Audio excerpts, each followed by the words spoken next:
Ansgar Graw joins us now. He is a senior political correspondent for Die Welt newspaper. It's interesting, the location, very close to where the Munich massacre was in 1972. Pretty ironic. Talk to me about the sensibilities there in Germany, and you know, I know you were just on the Heat not too long ago talking about Munich, Germany, open arms with people coming in from outside the country. How do you think this might shake them? I think the atmosphere in Germany has changed over the last year very radical. In the beginning, there was this welcome refugee mood. Now, when we got the news from Paris, from Brussels, from Nice, and so on, and last week, only on Monday, there was an attack in Germany.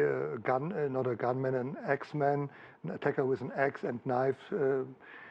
Injured 5 people in a train, and so the mood changed, and people are more suspicious towards refugees, and they are expecting terrorist attacks. Although I think in this special case today in Munich, we should be very carefully to judge, since we have heard before this guy came from Iran, and we know ISIS is a Sunni terror organization, but the Iranians are, I think 90%, 95% of them are Shiites, and therefore it could be that this guy is one of the minorities, belongs to the minority of Shiites from Iran.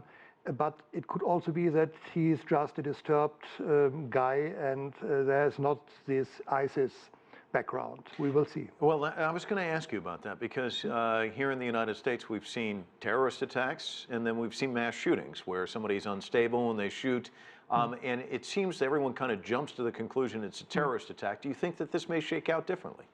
Yeah, I think, as I mentioned before, we have to really to look up the background of this guy, and there are indications that he had an Islamic background, since one witness told us in this McDonald's restaurant, he shouted before he started to shoot, he shouted Allahu Akbar.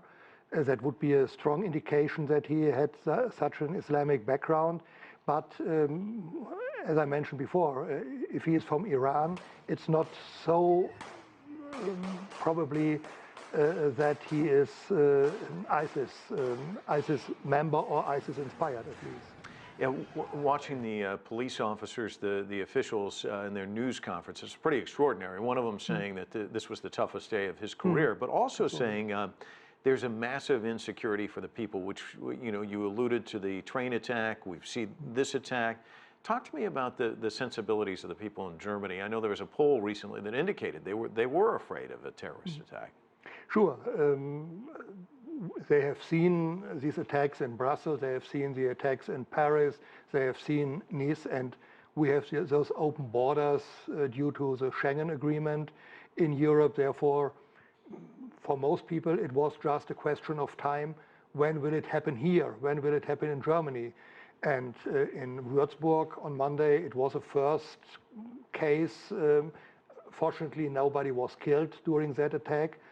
But it gave even more sensitivity that Germany is not secure against terrorism, since it's spread all over the world and all over Europe. And therefore, I think many people were afraid, but also waiting. It will happen someday. Ansgar, thank you so much for stopping by and talking to us. Appreciate it.